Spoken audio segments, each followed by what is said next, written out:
Estamos de volta com o Câmara em Pauta. CPI da sonegação tributária discute a fiscalização de operações financeiras e houve representantes de empresas investigadas por fraude fiscal. O secretário municipal da Fazenda, Felipe do Chateau, explicou aos vereadores da CPI que o processo de fiscalização só é aberto por meio de uma denúncia ou quando o sistema de informação da secretaria aponta um indício de descumprimento da obrigação tributária. O auditor fiscal Marcelo Tanuri também disse que uma CPI tem mais ferramentas jurídicas para investigar sonegação fiscal do que a auditoria da Fazenda. Colocar dirigentes de uma empresa sentados e fazer perguntas consecutivas. Esse é o poder principal de uma CPI e que é o ponto no qual os vereadores conseguem juntar mais valor, oferecer mais valor para qualquer tipo de persecução em termos de sonegação fiscal. A CPI da sonegação tributária também ouviu o presidente da Associação Nacional de Fomento Comercial. Segundo Luiz Lemos Leite, não há um consenso jurídico sobre a compra dos direitos creditórios, uma operação realizada pelas entidades de factoring há mais de 30 anos. Representado por um título de crédito, que é um bem imóvel de um produto que ele vendeu, a empresa, que nós só trabalhamos com pessoas jurídicas. Nesse caso, nós somos devedores, porque devemos a ele o pagamento de um bem que nós adquirimos. Como não há uma decisão se essa operação de crédito é ou não uma prestação de serviço, o presidente da CPI explicou que vai continuar a investigação do segmento de factoring. Não quer dizer que sempre a prefeitura tem razão, a Câmara tem razão. O importante da CPI é que você conduza ela de uma forma muito transparente, escute o outro lado, que você analisa. A gente pode analisar que tem razão, ou pode também analisar que não tem razão e reforçar a nossa tese com relação às atuações fiscais de sonegação do setor de factoring. O sócio da PwC Auditores Independentes, Washington Cavalcante, também prestou depoimento. Ele é responsável pelos relatórios de auditoria da empresa Itaú Unibanco Holding S.A. Cavalcante afirmou que não conhece nenhum indicativo de desvio ético ou legal da empresa. Por isso, o vereador Ricardo Nunes solicitou que o relatório seja enviado à Comissão de Valores Imobiliários para análise. Se existe um risco com relação ao pagamento do tributo no outro município onde a instituição não está, isso deveria constar do relatório, né? O que você espera de um relatório de uma auditoria independente é a independência e aparentemente não existe essa independência, não existe essa forma de trabalho tão isonômico como deveria ser. Depois da reunião, os integrantes da CPI fizeram diligência até a sede administrativa do Banco Itaú no Tatuapé, que está sob investigação. Mas o superintendente de operações da instituição impediu a entrada dos vereadores. Conversando com um dos funcionários, disse que 6 mil pessoas trabalham aqui. Já contraponto lá de Poá, que lá não tem nem 30 funcionários, né? Então a gente consegue pegar aqui muita contradição. Os vereadores registraram um boletim de ocorrência por obstrução e desobediência da ordem legal. Viemos aqui para dar ciência à Polícia Judiciária, que é a Polícia Civil aqui na seccional da Zona Leste. Se comprometendo, inclusive peticionaram sobre isso, que ele ia colaborar, mas quando a gente vai dentro do processo de investigação, que é verificar a estrutura, funcionamento na cidade de São Paulo, nessa visita aqui no Tatuapé, fomos impedidos de entrar e por isso tivemos que fazer o boletim de ocorrência aqui na 5ª seccional, por desobediência com relação aos vereadores terem acesso ao local lá do Itaú no Tatuapé. Pois é, situação difícil essa, né?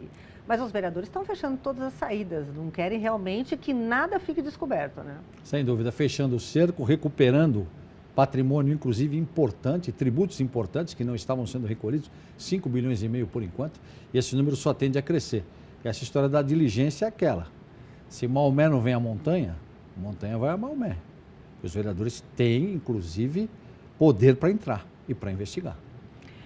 O secretário municipal das subprefeituras, Alexandre Modonese, participou nesta quinta-feira da reunião do Comitê Extraordinário das Chuvas e Enchentes na Câmara.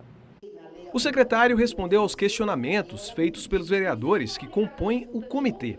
Alexandre Modonese falou a respeito da manutenção de bueiros, das áreas de transbordo e triagem, as chamadas ATTs, além de falar também sobre os problemas relacionados ao acúmulo de entulhos em algumas áreas da capital. O presidente do comitê considerou a presença do secretário imprescindível na reunião. O secretário concorda que precisa ampliar o trabalho, não só da secretaria dele, como outras, né? É isso que nós estamos fazendo, nós estamos buscando o caminho para pedir à prefeitura, para reivindicar da prefeitura e para propor à prefeitura medidas, por exemplo, de combate ao entulho clandestino, né?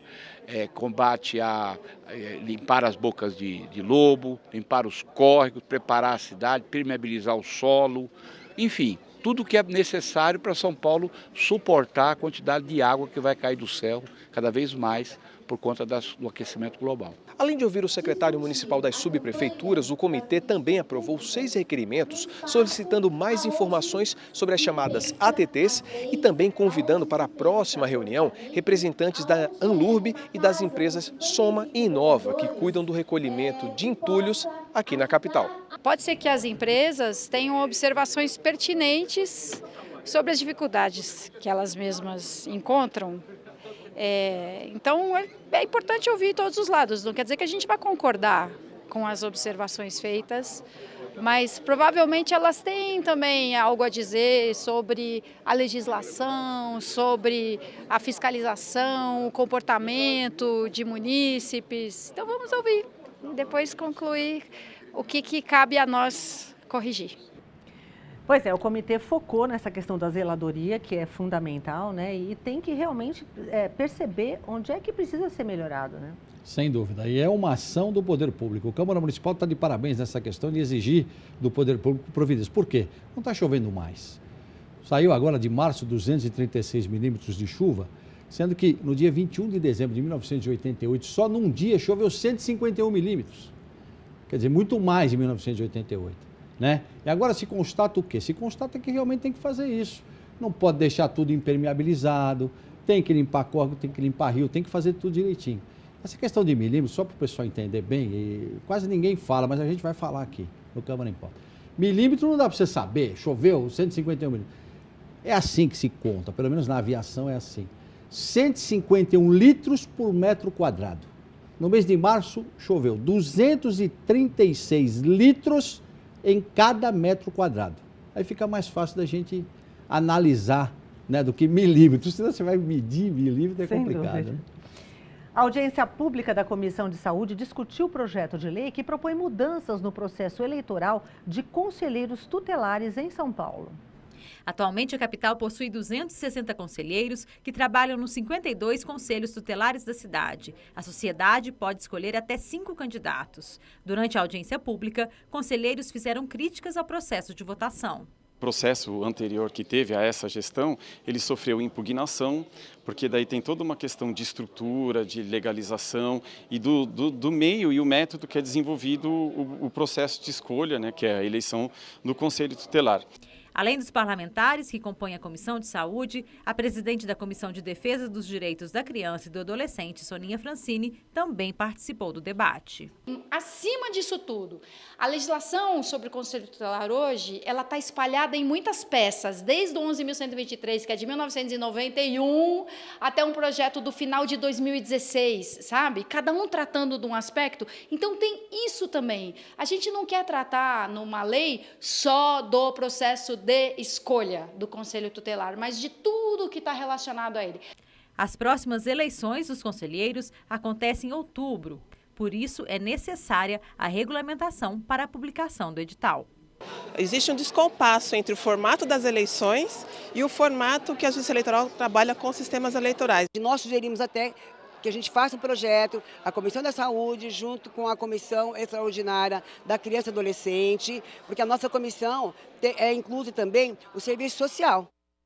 Pois é preciso ter realmente uma situação bem clara com relação a essas eleições, né? Para que a gente saiba quem serão esses conselheiros tutelares, porque são pessoas de extrema importância na sociedade atual, né, Mário? Sem dúvida. E o que a gente nota, né, pelo que a gente percebe, inclusive na matéria está muito bem claro isso, existe uma certa desarrumação. E a Câmara Municipal, mais uma vez, ela entra com o poder que tem para arrumar a casa. Eu acho que é fundamental isso. Você chamar todos os atores e falar assim, olha, vamos fazer? É importante, você falou, é fundamental. Um conselheiro tutelar, hoje, ele é fundamental, principalmente na questão da criança, do adolescente. Agora, tem que arrumar. Então, vamos chamar todos os atores?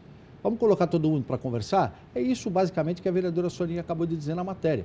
Para a gente fazer em outubro, dá tempo até lá, porque a eleição é em outubro. Então dá tempo para arrumar a casa e para fazer funcionar como tem que funcionar. E não só ditar regra, né? Quer dizer, ouvir o outro lado, ver o que os conselheiros têm a dizer, como eles acham que pode funcionar melhor e chegar num meio termo bom, né? Sem dúvida, sem dúvida. Ouvir todos os atores, porque cada um ali tem a sua contribuição a dar.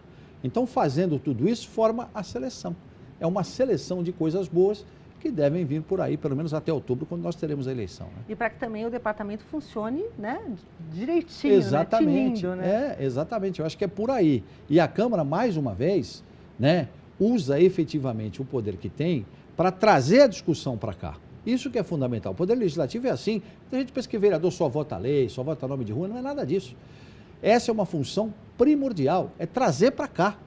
E aqui, realmente, fazer com que a solução saia e saia contento de todos. Eu acho que isso é que está valendo. E é trabalhoso, né? Por isso que são vários os vereadores envolvidos, cada um com um ponto de vista, para que se chegue realmente num consenso, né? E fazendo com que a população participe, com que o conselheiro tutelar participe, com que as pessoas que estão interessadas na eleição também participem. Como você disse, para trazer as dificuldades, para dizer, olha, está acontecendo isso não está legal, vamos tentar arrumar. Eu acho que é isso. Né? A Câmara Municipal, mais uma vez, de parabéns nessa questão aí e a gente vai continuar acompanhando, com certeza. Tá ótimo. Muito obrigada, Amália, por mais essa participação no nosso Câmara em Pauta. Obrigado, sempre é um prazer trabalhar com você, Elis, você sabe disso, e com os nossos telespectadores tentando mostrar aquilo que acontece. Tudo que acontece aqui na Câmara tem a ver com a sua vida. Presta atenção nisso. E este foi o resumo dos principais assuntos debatidos esta semana aqui na Câmara Municipal. Se você quiser rever este ou qualquer outro dos nossos programas, acesse saopaulo.sp.leg.br ou as nossas redes sociais. Obrigada pela companhia, TV Câmara São Paulo. Assista, fique sabendo.